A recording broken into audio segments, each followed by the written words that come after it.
आज हम डिस्कस करेंगे एक्सरसाइज 1.3 और उसका क्वेश्चन नंबर 6।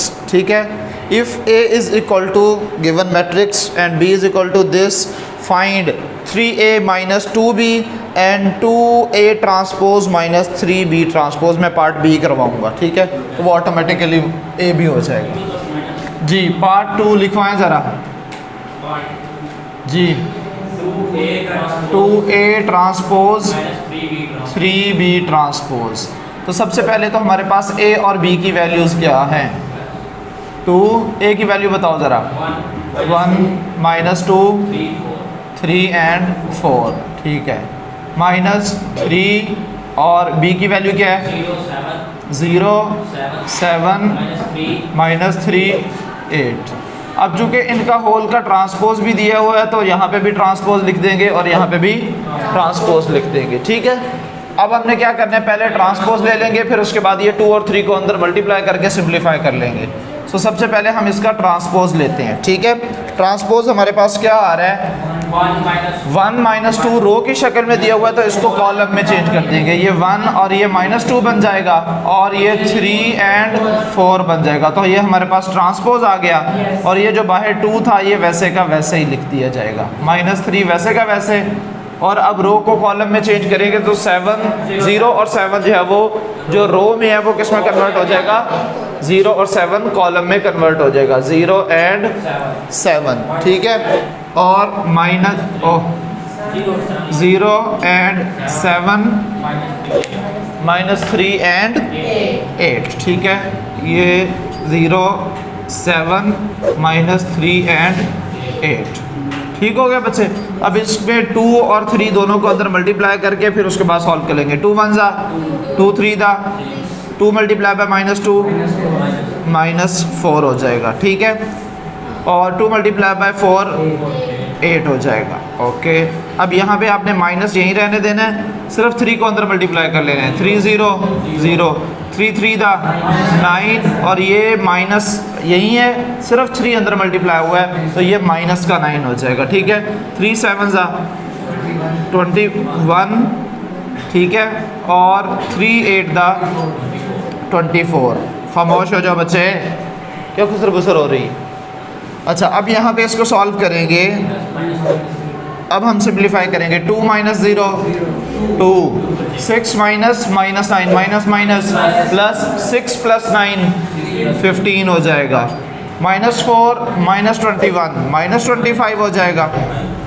8 माइनस 24 कितना हो जाएगा 16।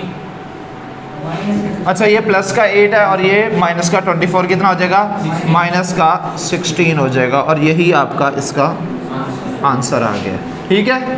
बात समझ में आई है जी। उसके बाद है बेटे क्वेश्चन नंबर 7। कह रहा है कि if a is equal to, आपको 3 मैट्रिसेस जो है वो दिए हुए हैं। कह रहा है कि आप a और b की वैल्यू जो है वो मालूम करके दें, a और b की वैल्यू मालूम करके दें जी। Question number 7। अब इसका पार्ट नंबर जो 1 है वो आप खुद करेंगे, ठीक है। इसके मुझे मैट्रिसेस बताएं, क्या लिखा हुआ है 2 इंटू जी 2 4 माइनस 3 a, ठीक है, plus 3 1 b 8 minus 4 is equal to 7 10 18 1, ठीक है जी। ये आपके पास बच्चों मैट्रिसेस दिए हुए हैं। सबसे पहले हम इस लेफ़्ट साइड को बिल्कुल इसी तर्ज पर सॉल्व करेंगे जैसे इसको सॉल्व करके हम यहाँ पे आए हैं, ठीक है।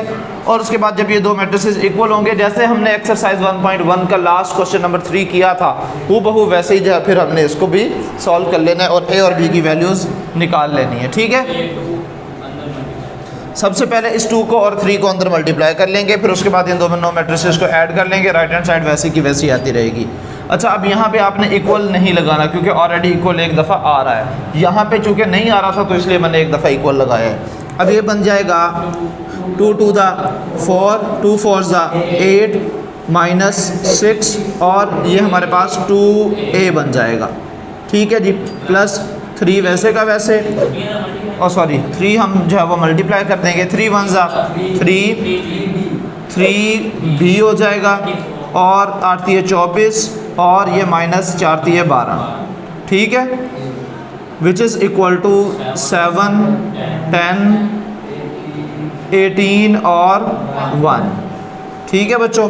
अब इसको इन दोनों को ऐड कर लेंगे तो ये हमारे पास आंसर आ जाएगा 4 + 3 7, 8 + 3b, तो ये 8 + 3b नहीं 11b नहीं ना करना, ये डिफरेंट वैल्यू है और ये कांस्टेंट नंबर है, उसके साथ वेरिएबल भी मौजूद है। 2 मूलियाँ और 3 गाजरें जो है वो 5 मूलियाँ हो जाएंगी या 5 गाजरें हो जाएंगी, 2 अलग-अलग चीज़ें ना, 2 मूलियाँ और 2 मूलियाँ जो है वो 4 मूलियाँ होंगी, समझ आ रही है। तो ये अलग है, वो अलग है, ठीक है, इसके साथ वेरिएबल भी मौजूद है। अच्छा, और उसके बाद जो है ये क्लोज हो जाएगी ब्रैकेट, और यहाँ पे -6 और प्लस का 24 कितना बच जाएगा, ये प्लस का 18 बच जाएगा, ये प्लस लिखें या ना लिखें कोई फ़र्क नहीं पड़ता, 2a - 12 हो जाएगा, 2a - 12 which is equal to 7, 10, 18 और 1। अगर आप गौर से देखें ये दोनों मैट्रिसेस का ऑर्डर क्या है, 2/2, ठीक है, और दरमियान में इक्वल का साइन भी आया हुआ है, इसका मतलब ये है कि इसके कॉरस्पॉन्डिंग एलिमेंट्स भी इक्वल होंगे, और 2 तो हमें नज़र भी आ रहे हैं कि इक्वल है, 7 7 के इक्वल है, 18 18 के इक्वल है, जिसमें वेरिएबल आ रहे हैं तो डेफिनेटली वो भी इसके इक्वल होंगे। तो यहाँ से हम 2 इक्वेशंस बना सकते हैं, कौन कौन सी, 8 + 3b which is equal to 10 and 2a - 12 which is equal to 1, ठीक है।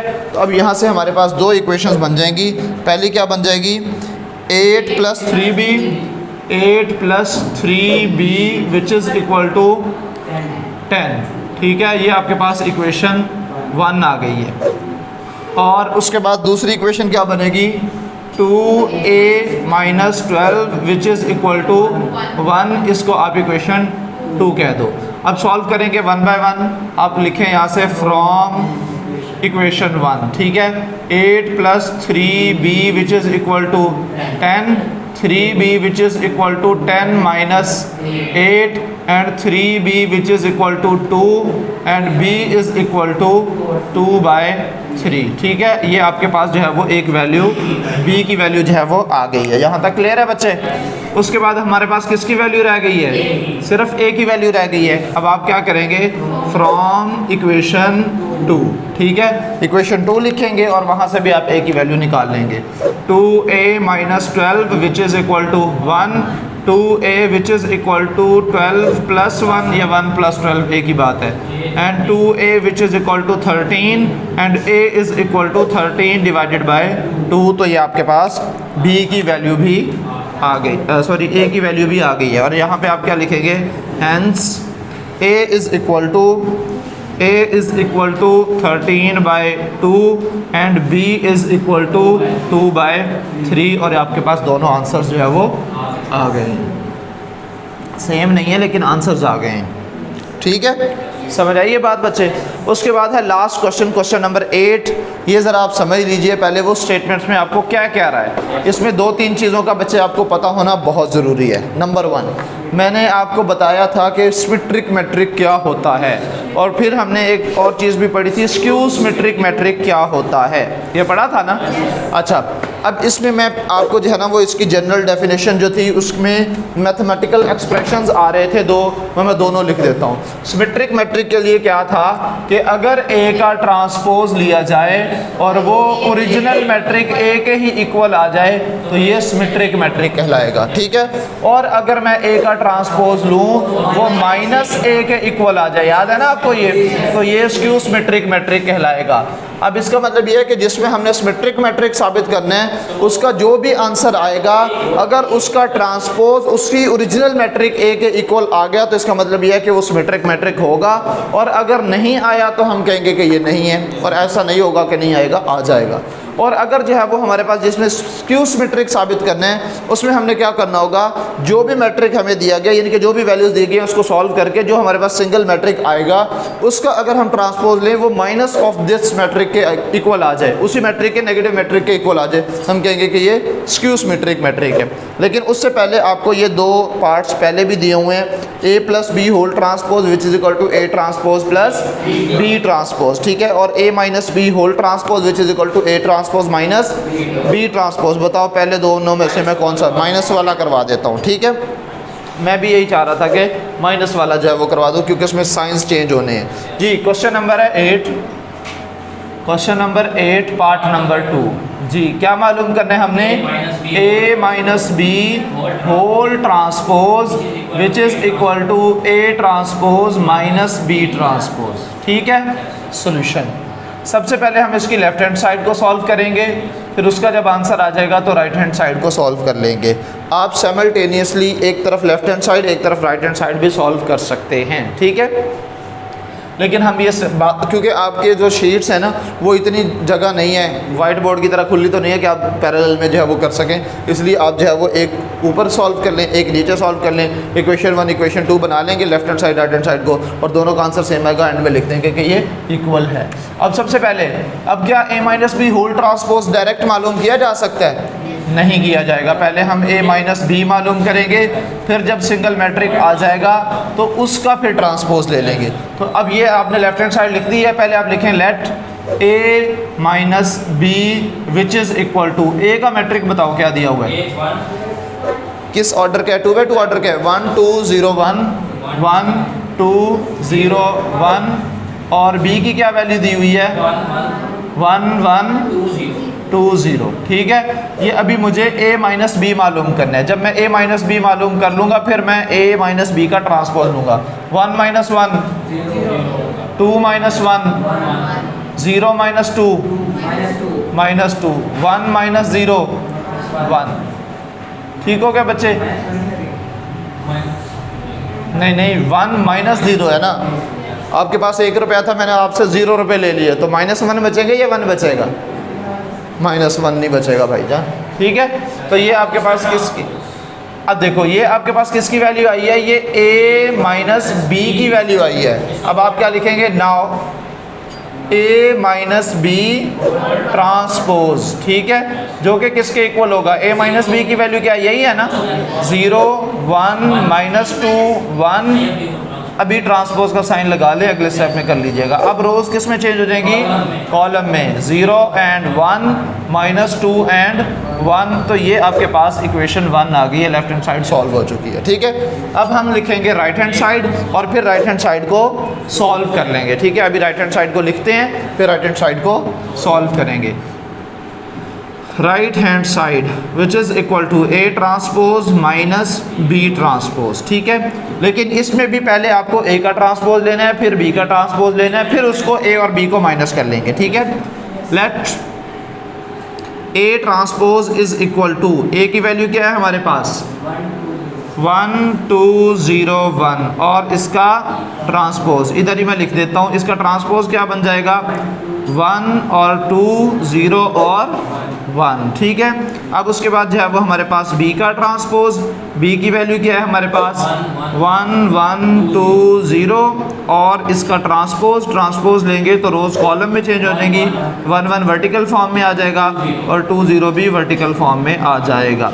अब हमने मालूम करना है a, नाउ अब आप यहाँ पे लिख लो, now a transpose minus b transpose which is equal to, a transpose की वैल्यू क्या आई हुई है 1 0 2 1, माइनस b के ट्रांसपोज की क्या वैल्यू आई है 1 2 1 0। अब इनको माइनस कर लो और देखिएगा यही आंसर आ जाएगा, 1 माइनस 1 0, 0 माइनस 2 माइनस 2 हो जाएगा, 2 माइनस 1 1 हो जाएगा, 1 माइनस 0 1 हो जाएगा, माइनस का नहीं प्लस का ही होगा, ठीक है। 1 माइनस 0, फिर वही बात 1 में से 0 माइनस करना है, और इसको आप इक्वेशन 2 कह लो। और आप क्या लिखोगे, इक्वेशन 2 और 1 से सेम वैल्यूज़ आ रही है ना, आप पहले लिखोगे यहाँ पे from 1 and 2 left hand side is equal to right hand side. समझ आ गई बात बच्चे? उसके बाद अब हम एक सिमेट्रिक और स्क्यू सिमेट्रिक वालों में से कर लेते हैं, ठीक है। बताएं कौन सा पार्ट करवाऊं, एक बी वाला है और एक ए वाला है, बताएं कौन सा क्वेश्चन करवाऊं। अच्छा चले दोनों कर लेते हैं, एक सिमेट्रिक वाला और एक स्क्यू सिमेट्रिक वाला, ठीक है। इसमें पार्ट नंबर 3 और पार्ट नंबर 6 करवा दूंगा, ठीक है। या पार्ट नंबर 4, 5 दोनों माइनस वाले, एक प्लस वाला एक माइनस वाला कर लेते हैं, एक सिमेट्रिक और एक स्क्यू सिमेट्रिक, ठीक है।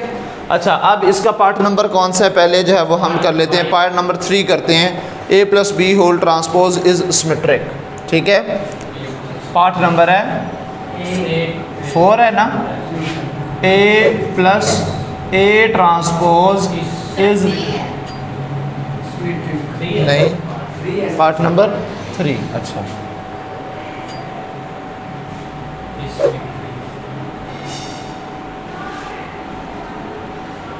ठीक है, इज सिमेट्रिक।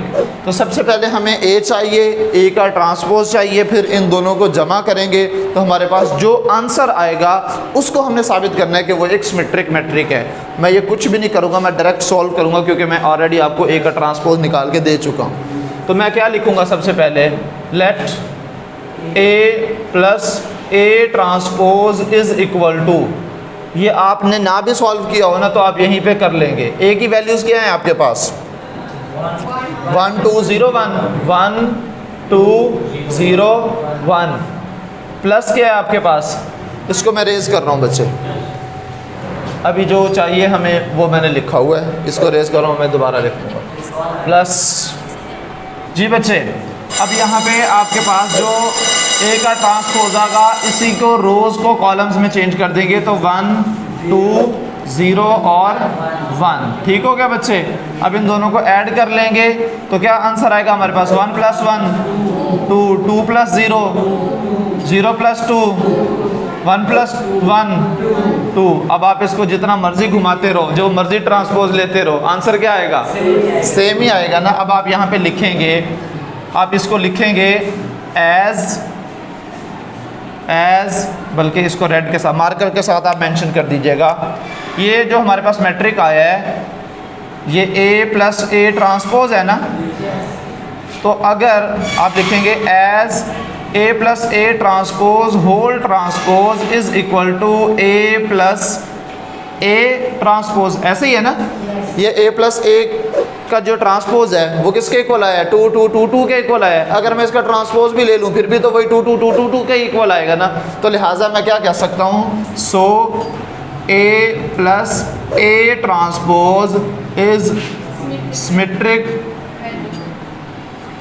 मैट्रिक, ठीक हो गया बच्चे जी, समझ नहीं लगी, हाँ जी बस सॉल्व हो गया, कंप्लीट है, ठीक है ना। ये आपके पास मैट्रिक आ गया है जो a प्लस a के ट्रांसपोज का मैट्रिक है, ठीक है। दोनों को सम भी कर लिया ट्रांसपोज लेने के बाद, और फिर जो आंसर आया वो हमारे पास एक ऐसा मैट्रिक है जिसको आप जितना मर्जी घुमाते रहो, जो मर्जी करते रहो, उसको चक्की में भी डाल के घुमा दो फिर भी 2 2 2 2 ही रहेगा, समझ आ रही है ना। तो लिहाजा आप इसका ट्रांसपोज एक दफ़ा ले लो, 10 दफ़ा ले लो, ये वही रहेगा, सारे एलिमेंट्स जो सेम है, ठीक है। लिहाजा ये एक सिमेट्रिक मैट्रिक कहलाएगा। अब एक मैं जो है वो पार्ट 6 करवा देता हूँ, b minus B transpose, part number 6 क्या कह रहा है जी, b minus B transpose is skew symmetric, skew symmetric, ठीक है बच्चे। अब सबसे पहले हमने b माइनस बी ट्रांसपोज लेना है, फिर उसके बाद जो आंसर आएगा जब उसका ट्रांसपोज लेंगे तो फिर हमारे पास negative of b minus B transpose के इक्वल आ जाएगा, लिहाजा हम कहेंगे कि ये स्क्यू सिमेट्रिक मैट्रिक है, ठीक है। अच्छा अब सबसे पहले हमारे पास let b minus B transpose किसके इक्वल है, b की वैल्यू बताओ ज़रा, b की वैल्यू क्या थी, 1 1 2 0 माइनस b का ट्रांसपोज 1 1 2 0 और इसका ट्रांसपोज। या अगर आप डायरेक्ट लिखना चाहो तो आप डायरेक्टली लिख दो, 1 1 1 1 बन जाएगा, 2 0 2 0 ट्रांसपोज आ गया, फिर ये इसको हटा देंगे, ठीक है। अब आप इनको सॉल्व कर लेंगे, देखते हैं जी क्या आंसर आता है। 1 माइनस 1 0, 1 माइनस 2 माइनस 1 और 2 माइनस 1 1, 0 माइनस 0 0। ये किसका आंसर आया है, b माइनस बी ट्रांसपोज का आंसर आया है ना। अब मैं इसका लेता हूँ b माइनस बी के ट्रांसपोज का ट्रांसपोज ले लेता हूँ, या आप उधर भी वैसे ये कर सकते थे। Now b minus B transpose which is equal to और होल का ट्रांसपोज। पहले b माइनस बी ट्रांसपोज की क्या वैल्यू आई हुई है, यही आई हुई है ना, तो इसको आप क्या लिख सकते हैं 0 माइनस 1 1 एंड 0 और होल का ट्रांसपोज। ठीक है, अब मैं यहाँ पे इसका जब ट्रांसपोज लूँगा तो ये क्या बन जाएगा 1 0 माइनस 1 जो है 0 और माइनस 1 वर्टिकल फॉर्म में आ जाएगा 0 माइनस 1 और 1 और 0 जो है ये वर्टिकल फॉर्म में आ जाएगा, तो 1 एंड 0। अच्छा, अभी इसको देखें, अगर इसमें से मैं माइनस कॉमन लूँ, माइनस कॉमन लेने के बाद किसके इक्वल आएगा, सबके साइन चेंज हो जाएंगे सिवाय 0 के, ये 0 ये माइनस 1 हो जाएगा और ये 1 हो जाएगा और ये 0 हो जाएगा। ये किसका आंसर आया है, b minus B transpose whole के ट्रांसपोज का आंसर आ गया है। अब यहाँ से मुझे क्या पता चल रहा है, जो b का ट्रांसपोज आया है वो हमारे पास ये है 0 माइनस 1 1 एंड 0, और इसके होल का ट्रांसपोज जो आया है वो क्या आ रहा है 0 माइनस 1 1 और 0। इसका मतलब ये और ये बराबर नहीं है, बराबर है ना, तो मैं इसकी जगह क्या लिख सकता हूँ, इधर इसकी जगह क्या लिखा जा सकता है, मैं इसको लिख सकता हूँ b minus B transpose whole transpose which is equal to, और इसकी वैल्यू किसके इक्वल है, इसी के इक्वल नहीं, सो ये b माइनस बी ट्रांसपोज के इक्वल आ नहीं गया। और दूसरी बात यहाँ पे याद रखनी है, ये बाहर क्या लगा हुआ है माइनस, और ये हमने स्क्यू सिमेट्रिक के लिए क्या कंडीशन पढ़ी थी, a minus a transpose is equal to minus a, और a माइनस ए ट्रांसपोज कहाँ से आ गया, सिर्फ a transpose which is equal to minus a। वो तो हमारे पास ये कंडीशन है कि ये जो हमारे पास बिलफर्ज आप ये आपका ये a है और ये उसका ट्रांसपोज लिया वो माइनस a के इक्वल आ गया, लिहाजा ये क्या है, ये स्क्यू सिमेट्रिक मैट्रिक है, लिहाजा क्या है ये, आप इसमें सिर्फ एंड में लिख देंगे hence b minus B transpose is skew symmetric. Clear होगी बात बच्चे, ठीक है। तो ये एक्सरसाइज आपकी हो गई है कंप्लीट। कल मैं जो है वो आपसे इस एक्सरसाइज का होमवर्क चेक करूँगा, ठीक है। इंपॉर्टेंट क्वेश्चंस जो है वो मैं आपको मज़ीद बता भी देता हूँ, ठीक है, लेकिन आपने जो है वो फ़िलहाल इसका कल होमवर्क करके आना है, ठीक है जी।